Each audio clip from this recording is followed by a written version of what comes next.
Tugasku menemanimu.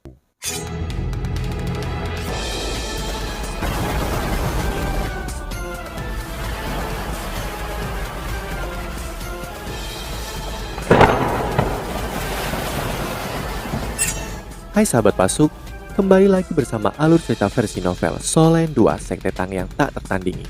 Jangan lupa like, subscribe, dan nyalakan tanda lonceng. Mari kita lanjutkan. Pria berbaju hitam itu sedikit terkejut. 100.000 kain jiwa emas. Kau yakin? Yu Hao mengangguk dengan serius dan berkata, aku percaya bahwa aliansi air senja akan adil. Jika kamu tidak dapat membuat keputusan ini, silahkan bawa ke atasanmu. Tolong tunggu di sini. Pria berkulit hitam itu tampak lebih hormat dari sebelumnya. Dia membungkuk kepada Yu Hao dengan sopan sebelum dia berjalan cepat kembali ke pintu utama Green Hotel dan mengatakan sesuatu kepada teman-temannya sebelum dengan cepat memasuki hotel. Tidak butuh waktu lama sebelum seorang pria parubaya elegan keluar dari pintu utama Green Hotel. Dia segera melihat Yu Hao dan dia mengambil beberapa langkah cepat ke depan sebelum dia tersenyum cerah dan berkata, maaf, bawahanku terlalu tidak dewasa. Silahkan ikut aku, para tamu terhormatku. Dia memberi isyarat untuk mengundang mereka ke hotel saat dia berbicara. Yu Hao sedikit terkejut melihat betapa jujurnya orang ini. Dia mengangguk sebelum Wang Dong-er mendorongnya ke Green Hotel. Pria parubaya itu berhenti berjalan begitu mereka memasuki hotel dan berkata, tamu-tamu terhormatku, bolehkah aku tahu siapa yang akan berpartisipasi dalam kompetisi ini? Yo berkata, kakak laki-lakiku dan aku akan ikut kompetisi. Dia menunjuk ke Hechaito di sampingnya saat dia berbicara. Pria parubaya itu menganggukkan kepalanya dan berkata, bagaimana aku memanggil kalian berdua? Yu Hao menjawab, kakak laki-lakiku bernama Tang Xi dan aku dipanggil Tang Wu. Mata pria parubaya itu berbinar. Dia jelas bisa mengatakan bahwa mereka berdua mengguruinya. Mereka menyembunyikan sesuatu dan bahwa ini jelas bukan nama asli mereka. Namun dia tidak tahu bahwa Yu Hao tidak datang dengan nama-nama ini secara acak. Nenek moyang sekte Tang mereka bernama Tang San. Jadi dia pasti tidak akan membuat nama yang identik untuk dirinya sendiri. Karena itu dia datang dengan nama Tang Xi dan Tang Wu.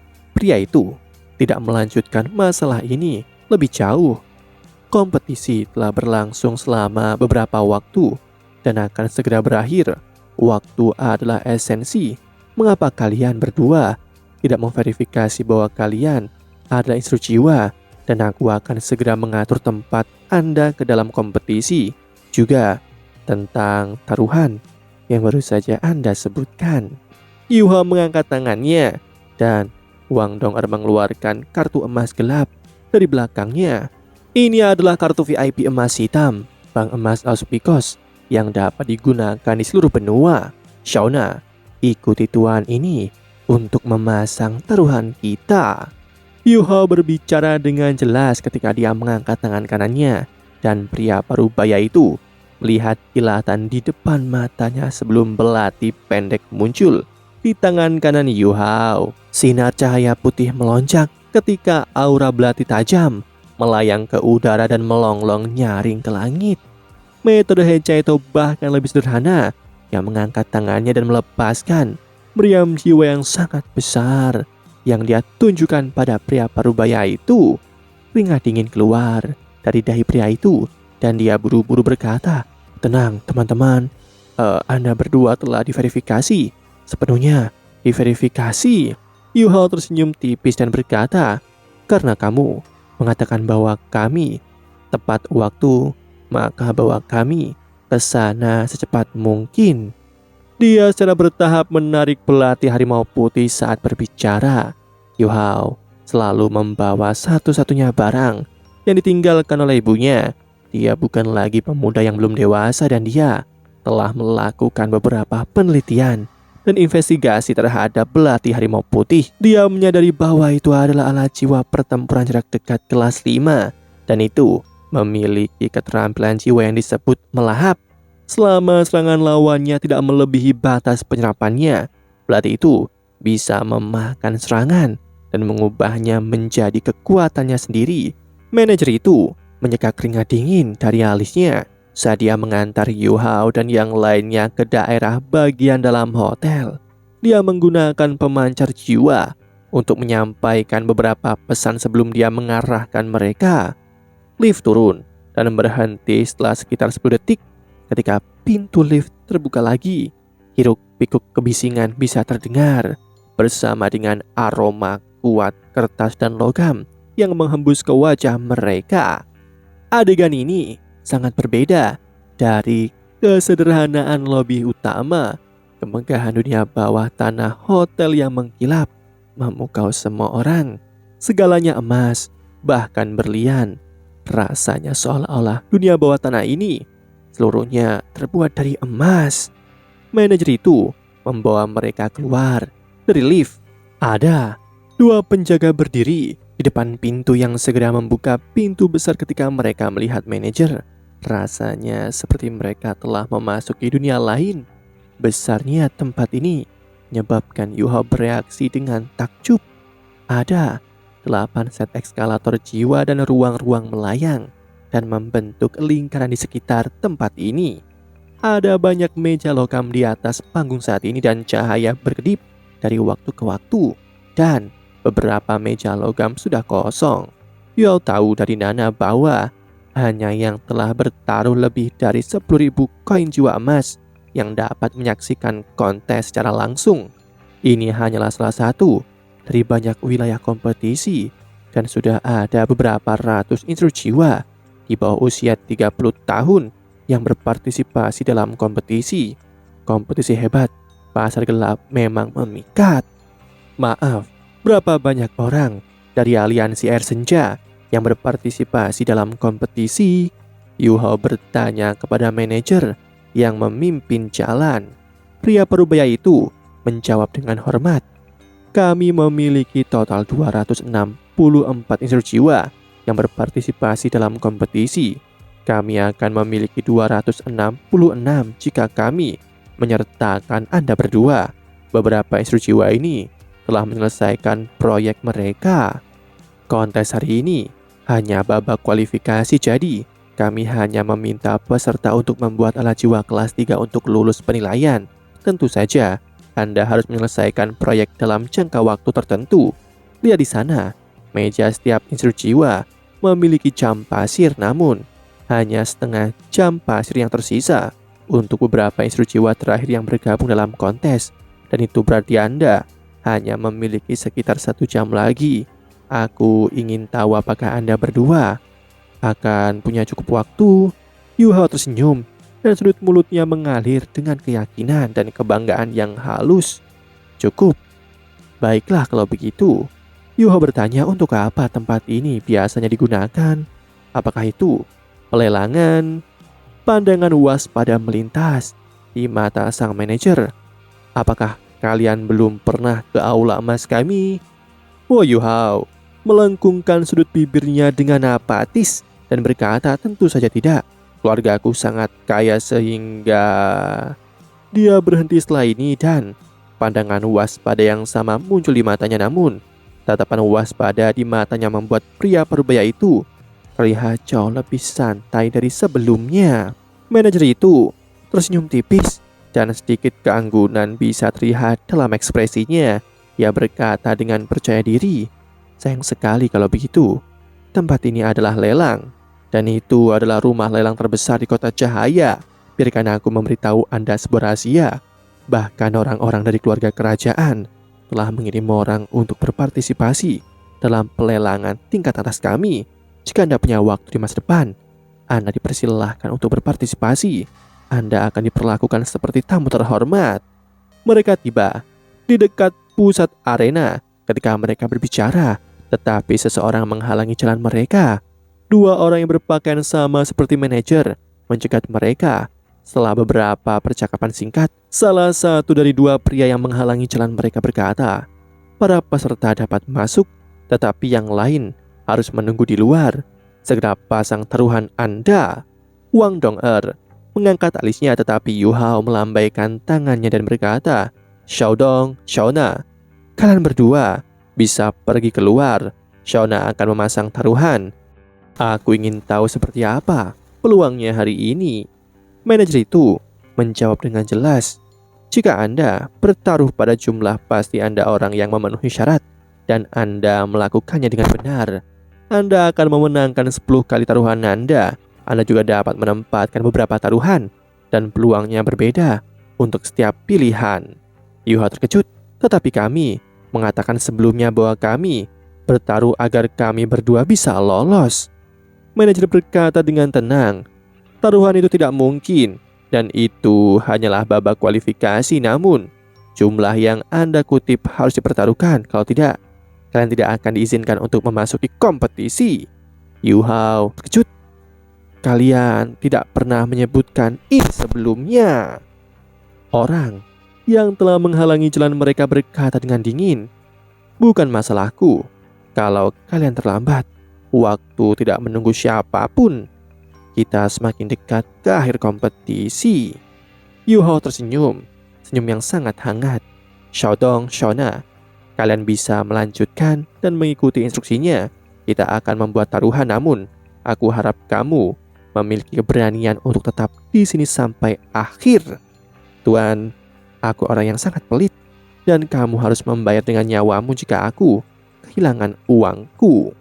Pria parubaya itu tertegun sejenak. Dia menatap senyum hangat di wajah Yu Hao, tetapi karena suatu alasan, dia mulai merasa bahwa dingin merambah di tulang punggungnya. Tetapi sensasi itu hanya berlangsung sesaat dan dia kembali normal ketika dia berkata dengan acuh tak acuh, kamu berada di wilayah aliansi air senja. Jika kamu memiliki kemampuan, hidupku tidak berarti apa-apa sama sekali. Yu Hao mengangguk dan berkata, baiklah, tunjukkan pada kami jalannya. Wang Dong-er tidak yakin, tetapi dia tetap pergi bersama Nana untuk membuat taruhan. Yu Hao dan He Chaito mengikuti pria parubaya yang baru saja diancam Yu Hao ke arah kompetisi. Yu Hao mengerutkan kening dan berkata, kalian bahkan tidak menyediakan bahan untuk membuat alat jiwa kami. Pria parubaya itu baru saja diancam, jadi dia menatap Yu Hao dengan tatapan gelap dan berkata, kami memang punya beberapa, tapi tidak akan ada bagimu karena apa yang kamu katakan sebelumnya. Kamu bisa menemukan bahanmu sendiri karena kalian terlambat. Dia berbalik untuk pergi. Setelah selesai berbicara dan seorang pria tua berpakaian kuning berjalan mendekat dan berdiri di belakang mereka berdua. Apa aturannya? Yu Hao bertanya pada orang tua itu. Pria tua itu menunjuk ke sebuah meja. Ada jam pasir di sana. Kamu harus membuat alat jiwa kelas 3 sebelum butiran pasir terakhir turun dari jam pasir dan kamu akan memenuhi syarat untuk putaran berikutnya. Kamu akan gugur jika tidak dapat menyelesaikan tugas. Kamu bisa mulai. Aku akan berada di sini untuk menonton dan memastikan bahwa kamu tidak menggunakan alat jiwa jadi atau setengah jadi untuk menipu kami. Yu Hao berbalik ke arah He Chaito dan kemudian dia melihat meja logam yang dilengkapi dengan alat jiwa kerajinan. Dia tersenyum dan berkata, kakak, bukankah ini terasa akrab? He Chaito mengenakan topeng. Dia secara alami tahu bahwa Yu Hao merujuk pada hari-hari mereka di dalam aula kebajikan termasyur dan dia mengangguk. Yu Hao menghela nafas dan berkata, tidak memberi kami bahan sangatlah kasar dan tidak baik. Aku harus memanfaatkan apa yang ada di sekitarku. Yu Hao mengangkat tangan kanannya saat berbicara. Pria tua di belakangnya melihat kilatan cahaya keemasan gelap sebelum salah satu sudut meja baja terpotong. Lelaki tua itu melihat 5 bilah tajam yang berkedip dengan cahaya keemasan gelap yang memanjang dari tangan kanan Yu Hao. Yu Hao menjentikan cakarnya ke atas dan potongan logam itu terbang ke arah He Chaito. Kita harus puas dengan ini kakak. Ya, He Chaito memutuskan untuk berbicara sesedikit mungkin. Ini adalah meja standar untuk membuat alat jiwa, dan setiap meja bernilai 5.000 koin jiwa emas. Pengawas diguncang oleh aura cakar teror emas gelap untuk sementara waktu. Oh, Yuhao menjawab dengan santai sebelum dia mulai bekerja dengan tangan kanannya. Yo bahkan tidak melihat baja keras yang baru saja diambilnya. Dia berbalik ke arah pengawas dan bertanya, "Apakah kamu seorang instruktur jiwa juga? Apa kelasmu?" Pria tua itu tidak menjawab pertanyaannya karena dia benar-benar linglung pada saat ini. Matanya terpaku pada tangan kanan berirama Yuhao. Itu adalah tangan yang bisa menghasilkan keajaiban. 15 tajam silet Yuhao terus bergerak berirama, dan potongan baja yang tidak teratur dengan cepat terbentuk. Setiap gerakan begitu tepat dan akurat. Seperti yang Yuhao duga, orang tua berbaju kuning itu juga seorang instruktur jiwa, tetapi dia hanya seorang instruktur jiwa kelas 3. Pria tua ini hanyalah seorang instruktur jiwa kelas 3, tetapi matanya cukup baik. Dia adalah bagian dari aliansi air senja, dan dia telah melihat beberapa instruktur jiwa tingkat tinggi membuat alat jiwa.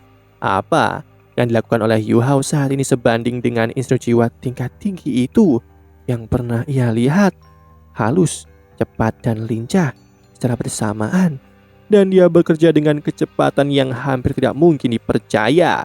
Dari sudut pandang seorang instruktur jiwa, baja adalah material kerajinan yang relatif standar, yang juga mudah diukir. Namun, bekerja dengan langkah cepat seperti ini sungguh sulit dipercaya. Dan lelaki tua itu tahu bahwa dia tidak bisa melakukan hal seperti Yuhao. Baja perak putih itu berangsur-angsur terbentuk. Yuhao menggunakan 5 cakar tajamnya untuk memotong, mengebor, dan memahat, serta menggunakan teknik apapun yang ia gunakan untuk membuat alat jiwanya. Dan ia hanya menggunakan satu tangan dari awal hingga akhir. Pria tua itu merasa seolah-olah dia tidak menonton kompetisi, tetapi menonton sebuah pertunjukan yang sangat spektakuler dalam membuat alat jiwa. Proses ini tidak berlangsung terlalu lama, itu hanya 5 menit, dan itu benar-benar selesai. Pria tua itu pulih dari keterkejutannya dan dengan cepat melangkah maju untuk mengambil alat jiwa putih perak di atas meja. Alat jiwa ini cocok untuk digunakan ketika melekat pada lengan. Orang tua itu dengan hati-hati memasukkan kekuatan jiwa ke dalam alat jiwa, dan itu segera menyala. Pria tua itu tersentak ketika dia bisa merasakan bahwa alat jiwa ini menghabiskan kekuatan jiwanya pada tingkat yang mengkhawatirkan, ke titik di mana dia tidak bisa mengendalikannya lagi. Setelah itu, dia bisa merasakan susunan formasi mengaktifkan diri dari kekuatan jiwa yang terkompres di dalamnya. Seluruh tabung logam perak berkilau, dan kekuatan jiwa yang kuat segera mulai memancar keluar dari itu. Dia menyadari bahwa tidak ada cara baginya untuk menghentikannya. Kontes masih berlangsung saat ini, dan ini adalah aula emas Green Hotel. Pengawas tidak tahu apa yang akan terjadi jika alat jiwa ini dibiarkan menembak. Dia sedikit histeris ketika berseru, "Cepat, buat itu berhenti. Kenapa itu tidak mau berhenti?" Yuhao tersenyum dan berkata, "Itu karena kamu tidak mengoperasikannya dengan cara yang benar." Dia mengangkat tangan kanannya saat berbicara dan menekan permukaan tabung dengan lembut. Pengisian dan kompresi langsung menghilang, dan seluruh alat jiwa dimatikan. Dia berkata, "Kekuatan jiwamu tidak sia-sia. Susunan formasi pengumpul energi masih akan mempertahankan aktivitasnya selama 2 jam, dan kamu dapat menembakkannya kapan saja kamu mau." Pria tua itu menyeka keringat dari alisnya dan menatap Yuhao dengan takut. "Alat jiwa yang kamu buat adalah..." Yuhao menyeringai dan berkata, "Ini adalah meriam jiwa pengumpul energi yang sederhana, setidaknya kelas 3, tetapi instruktur jiwa kelas 4 biasanya lebih cocok untuk mengoperasikan sesuatu seperti ini. Sepertinya kamu belum menjadi instruktur jiwa kelas 4. Bahan-bahan yang aku ambil di tempat ini sedikit di bawah standar, jadi meriam ini hanya bisa ditembakkan 3 kali. Bagianku dari kontes sudah selesai. Sudahkah aku lolos?" Ekspresi pria tua itu benar-benar berbeda dari sebelumnya. Dia menyerahkan alat jiwa kembali kepada Yu Hao dengan hormat dan berkata, "Tentu saja Anda telah melewati babak kualifikasi. Kaulah yang telah membuat alat jiwa ini, tolong ambil kembali. Instruktur jiwa harus menyimpan semua alat jiwa yang mereka buat dalam kompetisi ini. Tentu saja Anda dapat menjual produk Anda kepada kami jika Anda mau." Yo menjawab, "Aku akan menyerahkannya padamu. Perlakukan saja sebagai kompensasi untuk merusak meja. Itu sudah cukup bukan?" "Ya, ya, sudah cukup." Kemampuan kerajinan yang baru saja ditampilkan oleh Yu Hao benar-benar membuat kagum pengawas ini. Lelaki tua itu bertanya dengan penuh tanya, "Jika aku boleh bertanya di kelas, apakah Anda?" Yu Hao tersenyum tipis dan berkata, "Kamu akan tahu nanti. Namun, kamu harus melanjutkan tugasmu. Kamu belum melihat alat jiwa yang sedang dibuat oleh kakakku." Pria tua itu menyadari bahwa tangan Hecha itu telah berhenti bergerak di sisi yang lain juga, dan dia juga membuat alat jiwa lain dari potongan logam dari meja. Alat jiwa yang dibuat oleh Hecha itu adalah gelang. Orang tua itu dengan cepat pergi untuk memeriksanya. Apakah ini alat jiwa tipe penyimpanan? Alat jiwa berjenis penyimpanan yang dibuat dari baja? Ya Tuhan, itu membuang-buang kemampuanmu. Orang tua itu tidak tahu harus berkata apa lagi, namun dia menemukan setelah memeriksa dan menguji bahwa gelang ini memiliki luas sekitar 5 kubik ruang penyimpanan, dan itu benar-benar memiliki kriteria sebagai alat jiwa kelas 3. Alat jiwa berjenis penyimpanan dan botol susu biasanya dianggap sebagai alat jiwa paling rumit di antara yang lainnya dari tingkat yang sama. 2 alat jiwa kelas 3 dibuat dalam waktu yang singkat. Apa artinya ini? Ini berarti bahwa kedua bersaudara ini yang baru saja bergabung dengan kompetisi ketika hampir berakhir setidaknya adalah instruktur jiwa kelas 4. Kemungkinan mereka bahkan lebih tinggi. Bisakah instruktur jiwa kelas 4 membuat alat jiwa dengan kelancaran dan ketangkasan seperti ini? Demikianlah kisah untuk kali ini. Sahabat Pasuk, jangan sedih, jangan bimbang, apalagi galau, karena aku kan selalu menemanimu.